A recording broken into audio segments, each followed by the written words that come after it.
Ada sebagian orang berpikir kalau dia sudah sholat, dia sudah taubat, dia sudah berzakat, dia sudah berzikir, maka hidupnya akan tenang, hidupnya akan senang, hidupnya akan kenyang, karena dia sudah dekat dengan Allah. Tapi kemudian setelah dia berhijrah, bertaubat, zikir dan sholat, ternyata rezekinya tidak lancar. Lalu kemudian hidupnya penuh dengan kesulitan dan kesusahan. Muncul bertanya-tanya dalam hatinya, mana keadilan Tuhan? Tidak sedikit manusia modern yang awalnya buat dosa maksiat, lalu kemudian bertaubat, kembali lagi, bahkan menjadi, na'udzubillah, menjadi lebih jahat dari sebelumnya. Ini semua berawal dari salah berpikir.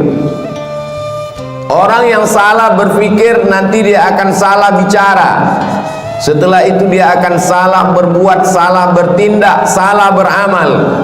Maka dalam Islam kita diajarkan untuk benar dalam berpikir. Kalau kita sudah hijrah, sudah taubat, sudah sholat, sudah zikir, sudah zakat, bukan berarti ujian tidak datang menerpa hidup kita. Faksusil qasasa, sebutkanlah kisah-kisah para nabi itu. Sebutkanlah satu di antara nabi yang tidak ada ujiannya. Cerita tentang penyakit, tidak ada penyakit yang lebih dahsyat daripada penyakit yang dialami oleh Nabi Ayyub alaihissalam.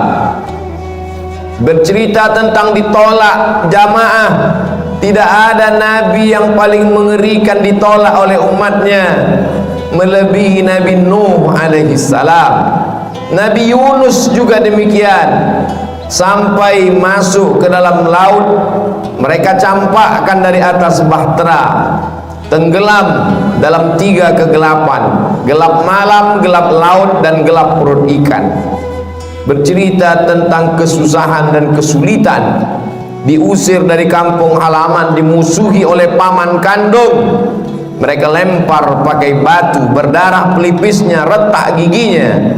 Tidak ada yang lebih hebat daripada ujian Sayyidina wa Maulana Muhammad sallallahu alaihi wasallam. Jadi kalau ada orang berpikir kalau kita sudah soleh, sudah baik, hidup ini tidak ada ujiannya, dia sudah salah berpikir. Sholatnya benar, zakatnya benar, puasanya benar, berpikirnya salah. Kesalahan berpikir itu membuat orang akan berhenti sholat. Tetangga saya yang tidak sholat, tidak pernah ke masjid, badannya sehat, rezekinya lancar, semua berawal dari kesalahan berpikir. Hidup ini adalah ujian. Ujian itu tidak hanya penyakit, ujian tidak hanya kemiskinan. Bahkan dalam Quran dikatakan wa balawnahum bil hasanat, kami uji mereka dengan yang enak-enak. Jabatan adalah ujian. Di antara yang diuji dengan jabatan adalah Nabi Daud alaihissalam. Harta adalah ujian. Di antara nabi yang diuji dengan harta adalah Nabi Sulaiman alaihissalam. Kebagusan paras rupa yang ganteng juga adalah ujian.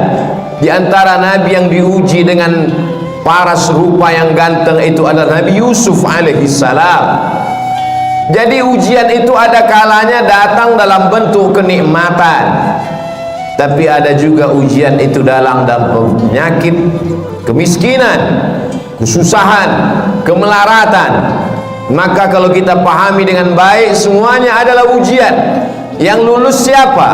Yang lulus adalah orang kaya yang bisa menggunakan hartanya untuk menolong agama Allah. Yang lurus adalah orang yang punya kuasa, tapi sehari dipakai untuk berpuasa, sehari dipakai untuk makan. Itulah dia Nabi Daud. Ahabbus shaum ilallah shaumi Daud. Puasa yang paling disukai Allah, puasa Nabi Daud. Mengapa demikian? Walaupun dia berkuasa, tapi harinya dia bagi. yasumu yauman, sehari dia berpuasa, wa yuftiru yauman, sehari dia makan. Sehari dia pakai untuk mengingat Allah, sehari dia pakai untuk mengatur rakyatnya, dan mengatur rakyat itu juga dapat pahala dari Allah Subhanahu wa ta'ala. Jadi kalau kita berpahaman, berpikiran benar, insya Allah apapun yang datang kepada kita, kita anggap sebagai ujian. Datang senang, ujian. Datang susah, ujian. Datang harta, ujian. Datang miskin juga ujian. Orang yang berharta lulus ketika harta itu tidak sampai ke dalam hatinya, hanya sampai di tapak tangannya. Dia hanya menerima, setelah itu dia kasih kembali. Terima kasih. Dia bangunkan ke pesantren, dia bangunkan ke masjid, maka dia lulus ujian harta. Orang yang miskin bagaimana lulus ujiannya? Dia bersabar, tapi dia tetap berusaha, berikhtiar. Ahlus sunnah wal jamaah tidak membiarkan diri dalam kemelaratan. Innallaha la yughayyiru ma biqaumin hatta yughayyiru ma bi anfusihim. Allah tidak merubah suatu kaum sampai mereka berusaha untuk merubah diri mereka sendiri. Gunakan potensi yang ada pada diri, jalin silaturahim, buka usaha. Tetap tidak datang keuntungan, berarti sudah ditakdirkan Allah untuk bersabar. Orang kaya bersyukur, balasannya la in syakartum la azidannakum. Kau bersyukur, ku tambah nikmat. Orang miskin bersabar, balasannya innama yuwaffas sabiruna ajrahum bighairi hisab. Orang yang sabar diberikan balasan bighairi hisab, tanpa ada yang bisa menghitungnya. Hanya Allah saja yang tahu hitungannya, balasannya. A'dadtu li'ibadiyas salihin, kusiapkan balasan untuk hamba-hambaku yang soleh. Mala a'yunun ra'at, belum pernah dilihat mata, wala udhunun sami'at, belum pernah didengar telinga, wala khatara ala qalbi bashar, belum pernah terlintas di hati manusia. Kalau sudah benar pemahaman kita bahwa nabi-nabi, rasul-rasul yang dekat dengan Allah pun diuji dengan penyakit, diuji dengan musibah, diuji dengan berbagai macam ujian, dan ada di antara mereka yang diuji dengan kekuasaan, dengan harta, dengan paras rupa. Ada di antara mereka yang diuji dengan kesakitan, kemelaratan, terusir dari kaumnya. Fahamlah kita bahwa kalau kita sholat, kita bisa kaya, kita juga bisa susah. Kalau kita sudah hijrah, sudah taubat, kita bisa sehat, kita pun juga bisa sakit. Sehingga kalau sudah hijrah, sudah taubat, datang penyakit silih berganti, datang ujian, bisnisnya jatuh, sholatnya tidak berhenti, dia tidak merajuk, tidak ngambek, tidak marah kepada Allah, karena dia tahu Allah menguji aku.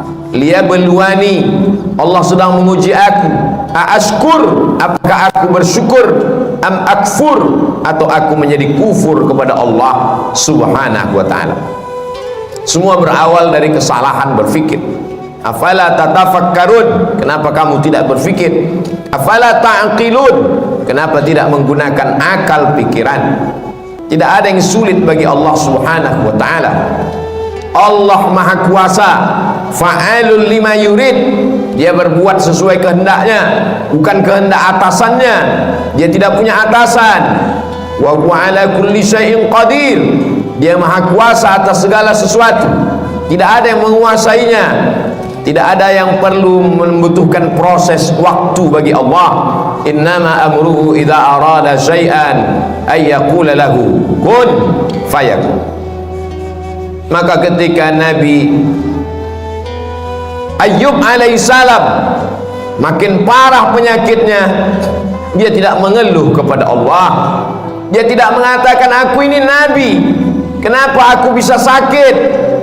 Dia hanya berkata, Rabbi anni massaniyad durru wa anta arhamur rahimin. Rabbi, ya Allah, anni, aku, massaniyad durru, aku kena penyakit, wa anta arhamur rahimin, engkau maha penyayang di antara yang sayang. Kalau kita teliti satu persatu doa Nabi Ayub itu, tidak ada dia minta sembuh. Rabbi, ya Allah, anni, sesungguhnya aku, massaniyad durru, aku kena penyakit, wa anta arhamur rahimin, engkau maha penyayang di antara yang sayang. Lalu di mana kita yang meneteskan air mata hanya karena sesuatu yang belum ada apa-apanya dibandingkan Nabi Ayub alaihissalam? Anaknya meninggal, kebunnya kering kerontang, hujan tidak turun, binatang ternaknya mati semua, malang tak dapat ditolak, untung tak dapat diraih, penyakit datang silih berganti. Imannya tidak berubah, dia malu meminta kepada Allah Subhanahu wa ta'ala. Begitu juga ketika Nabi Yunus alaihissalam masuk ke dalam perut ikan, dia tidak ada mengeluh, dia tidak ada meminta kepada Allah, dia hanya berkata la ilaha illa anta subhanak inni kuntu minadh dhalimin. Sekarang kita teliti satu-satu perkata doanya itu.